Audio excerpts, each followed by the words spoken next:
ಶಾಲಾ ಕಾಲೇಜುಗಳಲ್ಲಿ ಸಮವಸ್ತ್ರದ ಜೊತೆಯಲ್ಲೇ ಅಥವಾ ಸಮವಸ್ತ್ರದ ಬದಲಾಗಿ ಹಿಜಾಬ್ ಧರಿಸಲಿಕ್ಕೆ ಅನುಮತಿಯನ್ನ ಕೊಡಬೇಕು ಅನ್ನೋ ಆಗ್ರಹ ಇದೀಗ ಪ್ರಾರಂಭವಾಗಿದೆ. ಬಾನಾದ ಸಂದರ್ಭದಲ್ಲಿ ದೊಡ್ಡ ಮಟ್ಟಕ್ಕೆ ಧ್ವನಿ ಎತ್ತದವರು ರಘುಪತಿ ಭಟ್ ಅವರು ನಮ್ಮ ಜೊತೆ ನೇರ ಸಂಪರ್ಕದಲ್ಲಿದ್ದಾರೆ. ಸರ್ ನಮಸ್ಕಾರ, ಕ್ಷಮೆ ಇರಲಿ, ಸ್ವಲ್ಪ ತಡ ಆಯಿತು ಬ್ರೇಕ್ ಇದ್ದ ಕಾರಣಕ್ಕೆ. ಈಗ ಮತ್ತೆ ಡಿಮಾಂಡ್ ಬರ್ತಿರ್ಲಿಕ್ಕೆ ಕಾರಣ ತಮಗೂ ಗೊತ್ತಿರೋ ಹಾಗೆ ಕಾಂಗ್ರೆಸ್ ಭರವಸೆ ಕೊಟ್ಟಿತ್ತು, ನಮ್ಮ ಸರ್ಕಾರ ರಚನೆ ಆದಮೇಲೆ ಈ ಬ್ಯಾನ್ ಎಲ್ಲ ಕೈ ಬಿಡ್ತೀವಿ ಅಂತ ಹೇಳಿ. ಈಗಷ್ಟೇ ಕೇಳಿಸಿದ್ವಿ ಸಿದ್ದರಾಮಯ್ಯನವರ ಹಿಂದಿನ ಮಾತು, ಮುಖ್ಯಮಂತ್ರಿಗಳಾದ್ಮೇಲೆ ನಾವು ಬ್ಯಾನ್ ತೆಗೆದು ಹಾಕ್ತೀವಿ ಅಂತ ಹೇಳಿದ್ವಿ. ತಪ್ಪಿಲ್ಲ ಅಲ್ವಾ ಒಂದು ಅರ್ಥದಲ್ಲಿ ಕೇಳ್ತಿರೋದ್ರಲ್ಲಿ?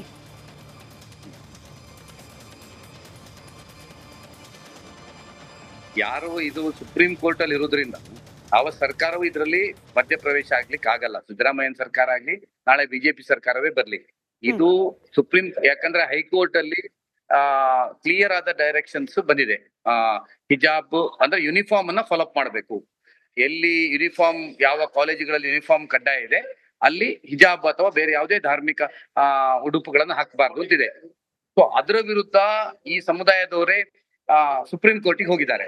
ಸುಪ್ರೀಂ ಕೋರ್ಟ್ ಅಲ್ಲಿ ಯಾವುದೇ ಇದಕ್ಕೆ ಸ್ಟೇ ಸಿಗ್ಲಿಲ್ಲ, ಇದಕ್ಕೆ ಡಿಸಿಷನ್ ಬಾಕಿ ಇದೆ. ಸೊ ಹಾಗೆ ಹೈಕೋರ್ಟ್ ನ ಆದೇಶ ಇದರಲ್ಲಿ ಜಾರಿ ಇದೆ ಈಗ. ಹಾಗಿರುವಾಗ ಯಾವುದೇ ಸರ್ಕಾರಕ್ಕೆ ಹೈಕೋರ್ಟ್ ನ ಇದರ ವಿರುದ್ಧ ಕಾನೂನು ಮಾಡ್ಲಿಕ್ಕೆ ಜಾರಿಗೆ ತರ್ಲಿಕ್ಕೆ ಆಗಲ್ಲ. ಗೊತ್ತಿಲ್ಲದೆ ಭರವಸೆ ಕೊಟ್ಟಿತ್ತ ಕಾಂಗ್ರೆಸ್ ಪಕ್ಷ ಹಾಗಾದ್ರೆ? ಅಲ್ಲ ಸರ್, ಅವರು ಭರವಸೆ ಕೊಟ್ಟಂತದ್ದು ಚುನಾವಣೆ ಸಂದರ್ಭ ಕೊಟ್ಟಿರ್ತಾರೆ, ಓಟ್ ಸಿಕ್ಬೇಕು ಅಂತ ಹೇಳುವ ಕಾರಣಕ್ಕೋಸ್ಕರ. ಆದ್ರೆ ಯಾವುದೇ ಇದಕ್ಕೂ ಕಾನೂನನ್ನ ಬಿಟ್ಟು ಯಾರಿಗೂ ಮಾಡ್ಲಿಕ್ಕೆ ಆಗಲ್ಲ. ಈಗ ಕಾನೂನು, ಈಗ ಹೈಕೋರ್ಟ್ ಆರ್ಡರ್ ಅನ್ನ ಬಿಟ್ಟು ಮುಖ್ಯಮಂತ್ರಿಗಳಿಗೆ ಮಾಡ್ಲಿಕ್ಕೆ ಆಗಲ್ಲ. ಈಗ ಹೇಗ್ ಮಾಡ್ಲಿಕ್ಕೆ ಆಗ್ತದೆ? ಈಗ ಅಬ್ದುಲ್ ರಜಾಕ್ ಅಂತ ಹೇಳ್ತಾರೆ ಕೇಸನ್ನ ಅಡ್ವಾನ್ಸ್ ಮಾಡ್ಲಿ, ಸರ್ಕಾರ ಒಂದ್ ನಿರ್ಧಾರ ತಗೊಂಡ್ಬಿಟ್ಟು ಹೋಗಿ ಸುಪ್ರೀಂ ಕೋರ್ಟ್ ನಲ್ಲಿ ತನ್ನ ವಾದ ಮಂಡಿಸ್ಲಿ, ಒಟ್ನಲ್ಲಿ ಹಿಜಾಬ್ ಜಾರಿ ಆಗ್ಬೇಕು ಮತ್ತೊಮ್ಮೆ ಅನ್ನೋದು ಆಗ್ರಹ. ಅಲ್ಲಲ್ಲ, ಇಲ್ಲಿ ಬಹಳ ಸ್ಪಷ್ಟ. ನಾನು ಆಗ ನಿಮ್ಮ ಮಾತು ಕೇಳುವಾಗ ಹೇಳಿದೆ, ಒಂದು, ಇಲ್ಲಿ ಹಿಜಾಬ್ ಬ್ಯಾನ್ ಆಗ್ಲಿಲ್ಲ. ಕೋರ್ಟ್ ನ ಇದು ನಿಮ್ಮ ಕಾಲೇಜಿನ ಆವರಣದವರೆಗೂ ಹಿಜಾಬ್ ಹಾಕೊಂಡ್ ಬರ್ಲಿಕ್ಕೆ ಅವಕಾಶ ಇದೆ. ಕ್ಲಾಸ್ ರೂಮ್ ಅಲ್ಲಿ ಹಿಜಾಬ್ ತೆಗೆದಿಟ್ಟು ಕೂತ್ಕೊಳ್ಳುವ ಆದೇಶಗಳು 2003ರಲ್ಲಿ ನಮ್ಮ ಮಹಿಳಾ ಕಾಲೇಜಲ್ಲಿ ಇತ್ತು. ನಾನು ಅಧ್ಯಕ್ಷ ಆಗಿರುವಂತ ಕಾಲೇಜಲ್ಲಿ ಆಗ ಶಾಸಕನಾದಾಗ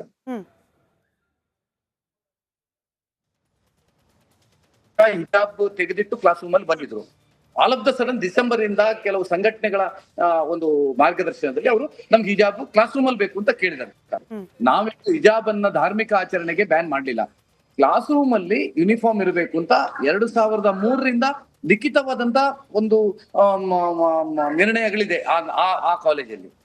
ಅದರ ವಿರುದ್ಧ ಅವರು ಹೋದದ್ದು. ಹಾಗಾಗಿ ಹೈಕೋರ್ಟ್ಗೆ ನಾವು ಅದೇ ಹುಡುಗಿಯರು ನಮ್ಮ CCTV ಕ್ಯಾಮರಾದಲ್ಲಿ ಅವ್ರು ಬಂದು ಹಿಜಾಬ್ ತೆಗೆದಿಟ್ಟು 40-45 ದಿವಸ, ಅಂದ್ರೆ ಎಷ್ಟು ಸ್ಟೋರೇಜ್ ಅಷ್ಟರಲ್ಲಿ ಅವರು ಮಾಡಿದಂತ ಎಲ್ಲ ದಾಖಲೆಗಳನ್ನು ನಾವು ಹೈಕೋರ್ಟಿಗೆ ಕೊಟ್ಟಿದ್ದೇವೆ. ಸೊ ಹಾಗಾಗಿ ಆದೇಶ ಬಂದದ್ದು ಹಿಜಾಬ್ ಕ್ವಿಕ್ಲಿ. ಹಾಗಾದ್ರೆ ತಾನೇ ಕೊಟ್ಟ ಭರವಸೆ ಇದೀಗ ಕಾಂಗ್ರೆಸ್ಗೆ ಬ್ಯಾಕ್ ಫೈರ್ ಆಗೋ ಸಾಧ್ಯತೆನಾ? ಇನ್ ಕೇಸ್ ಇವಾಗ ಮುಸಲ್ಮಾನ್ ಮುಖಂಡರು ಅವರು ಇವರು ಮಾತಾಡ್ತಿದ್ದಾರೆ, ಒಂದಿಬ್ರು ನಾವು ಓಟ್ ಹಾಕಿದ್ದೆ ಈ ಕಾರಣಕ್ಕೆ, ನೀವು ಕೊಟ್ಟಿಲ್ಲ ಅಂದ್ರೆ ಕೊಟ್ಟ ಮಾತಿಗೆ ತಪ್ಪದ್ರಿ ಅಂತ ಹೇಳಿ ಅರ್ಥ ಅಂತ. ಸೊ ತಾನೇ ಕೊಟ್ಟ ಭರವಸೆ ಬ್ಯಾಕ್ ಫೈರ್ ಆಗೋ ಸಾಧ್ಯತೆಗಳಿದೆಯಾ ಕಾಂಗ್ರೆಸ್ ಪಕ್ಷಕ್ಕೆ ಅಂತ? ನೋಡಿ, ಅದು ಬ್ಯಾಕ್ ಫೈರ್ ಆಗುವಂತದ್ದು ಇದರದ್ದು ಅವರಿಗೆ ಬಿಟ್ಟಂತ, ಕಾಂಗ್ರೆಸ್ಗೆ ಬಿಟ್ಟಂತ ವಿಚಾರಗಳು. ಅದು ಚುನಾವಣೆ ಸಂದರ್ಭ ಕೇಳಿರ್ತಾರೆ. ಮತ್ತೆ ಮುಸಲ್ಮಾನ್ ಸಮುದಾಯದವರು ಮೆಜಾರಿಟಿ ಮುಸ್ಲಿಮ್ರು. ಈ ಕೆಲವರು ಅಂದ್ರೆ ಕೆಲವರು ತಕರಾರು ಮಾಡಬೇಕು ಅಂತ ಸಮಸ್ಯೆ ಮಾಡೋರು ಮಾಡ್ತಾರೆ ಬಿಟ್ರೆ, ಮೆಜಾರಿಟಿ ಮುಸ್ಲಿಮ್ಸ್, ಒಂದು ವಿದ್ಯಾವಂತ ಸಮುದಾಯ ಅಂತ ಏನು ಮುಸ್ಲಿಂ ಸಮುದಾಯದಲ್ಲಿ ಇದ್ದಾರೆ, ಸಜ್ಜನ ಸಮುದಾಯ ಅಂತ ಹೇಳುವಂತ ಮುಸ್ಲಿಮಾನರಲ್ಲಿದ್ದಾರೆ, ಅವರೆಲ್ಲ ಒಪ್ತಾರೆ. ಯಾಕಂದ್ರೆ ಧ್ವನಿ ಕೂಡ ಸ್ಪಷ್ಟವಾಗಿತ್ತು ಸ್ವಲ್ಪ. Anyway, thank you so much republic ಕನ್ನಡದ ಜೊತೆ ಮಾತನಾಡಿದ್ದಕ್ಕೆ. ಕಾನೂನಾತ್ಮಕ ಸಂಕಷ್ಟ ಇರೋದ್ರಿಂದ ಅಥವಾ ಕಾನೂನಾತ್ಮಕ ಪ್ರಕ್ರಿಯೆ ನಡೀತಿರೋದ್ರಿಂದ ಸದ್ಯಕ್ಕಂತೂ ಯಾವುದೇ ರೀತಿ ಡಿಮಾಂಡ್ ಬಂದರೂ ಹಿಜಾಬ್ ವಿಚಾರದಲ್ಲಿ ಸರ್ಕಾರ ನಿರ್ಧಾರ ಕೈಗೊಳ್ಳಿಕ್ಕೆ ಸಾಧ್ಯ ಇಲ್ಲ. ಕೊಟ್ಟ ಮಾತನ್ನ ಉಳಿಸ್ಕೊಳ್ಳಿಲ್ಲ ಅನ್ನೋ ಅಪಖ್ಯಾತಿಗೆ ಪಾತ್ರವಾಗುತ್ತಾ?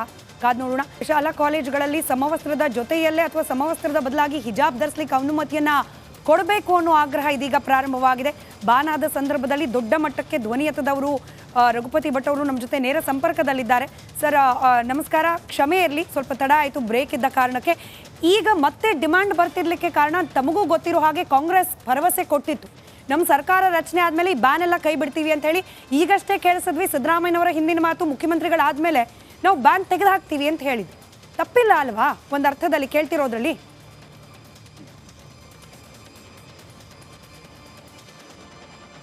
ಯಾರು ಇದು ಸುಪ್ರೀಂ ಕೋರ್ಟ್ ಅಲ್ಲಿ ಇರೋದ್ರಿಂದ ಯಾವ ಸರ್ಕಾರವೂ ಇದರಲ್ಲಿ ಮಧ್ಯಪ್ರವೇಶ ಆಗ್ಲಿಕ್ಕೆ ಆಗಲ್ಲ. ಸಿದ್ದರಾಮಯ್ಯನ ಸರ್ಕಾರ ಆಗ್ಲಿ, ನಾಳೆ ಬಿಜೆಪಿ ಸರ್ಕಾರವೇ ಬರ್ಲಿ. ಇದು ಸುಪ್ರೀಂ, ಯಾಕಂದ್ರೆ ಹೈಕೋರ್ಟ್ ಅಲ್ಲಿ ಕ್ಲಿಯರ್ ಆದ ಡೈರೆಕ್ಷನ್ಸ್ ಬಂದಿದೆ. ಹಿಜಾಬ್ ಅಂದ್ರೆ ಯೂನಿಫಾರ್ಮ್ ಅನ್ನ ಫಾಲೋ ಅಪ್ ಮಾಡಬೇಕು. ಎಲ್ಲಿ ಯೂನಿಫಾರ್ಮ್, ಯಾವ ಕಾಲೇಜುಗಳಲ್ಲಿ ಯೂನಿಫಾರ್ಮ್ ಕಡ್ಡಾಯ ಇದೆ ಅಲ್ಲಿ ಹಿಜಾಬ್ ಅಥವಾ ಬೇರೆ ಯಾವುದೇ ಧಾರ್ಮಿಕ ಉಡುಪುಗಳನ್ನು ಹಾಕಬಾರ್ದು ಅಂತಿದೆ.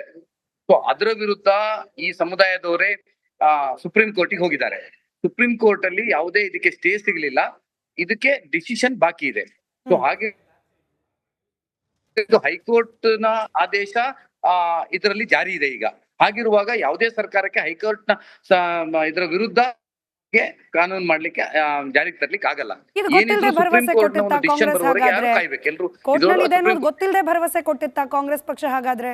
ಅಲ್ಲ ಸರ್, ಅವರು ಭರವಸೆ ಕೊಟ್ಟಂತದ್ದು ಚುನಾವಣೆ ಸಂದರ್ಭ ಕೊಟ್ಟಿರ್ತಾರೆ, ಓಟ್ ಸಿಕ್ಬೇಕು ಅಂತ ಹೇಳುವ ಕಾರಣಕ್ಕೋಸ್ಕರ. ಆದ್ರೆ ಯಾವುದಕ್ಕೂ ಕಾನೂನನ್ನ ಬಿಟ್ಟು ಯಾರಿಗೂ ಮಾಡ್ಲಿಕ್ಕೆ ಆಗಲ್ಲ. ಈಗ ಕಾನೂನು, ಈಗ ಹೈಕೋರ್ಟ್ ಆರ್ಡರ್ ಅನ್ನ ಬಿಟ್ಟು ಮುಖ್ಯಮಂತ್ರಿಗಳಿಗೆ ಮಾಡ್ಲಿಕ್ಕೆ ಆಗಲ್ಲ. ಈಗ ಹೇಗ್ ಮಾಡ್ಲಿಕ್ಕೆ ಆಗ್ತದೆ? ಈಗ ಅಬ್ದುಲ್ ರಜಾಕ್ ಅಂತ ಹೇಳ್ತಾರೆ ಕೇಸನ್ನ ಅಡ್ವಾನ್ಸ್ ಮಾಡ್ಲಿ, ಸರ್ಕಾರ ಒಂದ್ ನಿರ್ಧಾರ ತಗೊಂಡ್ಬಿಟ್ಟು ಹೋಗಿ ಸುಪ್ರೀಂ ಕೋರ್ಟ್ ನಲ್ಲಿ ತನ್ನ ವಾದ ಮಂಡಿಸ್ಲಿ, ಒಟ್ನಲ್ಲಿ ಹಿಜಾಬ್ ಜಾರಿ ಆಗ್ಬೇಕು ಮತ್ತೊಮ್ಮೆ ಅನ್ನೋದು ಆಗ್ರಹ. ಅಲ್ಲಲ್ಲ, ಇಲ್ಲಿ ಬಹಳ ಸ್ಪಷ್ಟ. ನಾನು ಆಗ ನಿಮ್ಮ ಮಾತು ಕೇಳುವಾಗ ಹೇಳಿದೆ, ಒಂದು, ಇಲ್ಲಿ ಹಿಜಾಬ್ ಬ್ಯಾನ್ ಆಗ್ಲಿಲ್ಲ. ಕೋರ್ಟ್ ನ ಇದು ನಿಮ್ಮ ಕಾಲೇಜಿನ ಆವರಣದವರೆಗೂ ಹಿಜಾಬ್ ಹಾಕೊಂಡ್ ಬರ್ಲಿಕ್ಕೆ ಅವಕಾಶ ಇದೆ.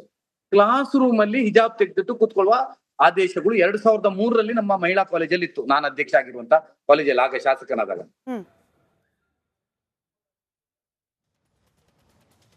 ಹಿಜಾಬ್ ತೆಗೆದಿಟ್ಟು ಕ್ಲಾಸ್ ರೂಮ್ ಅಲ್ಲಿ ಬಂದಿದ್ರು.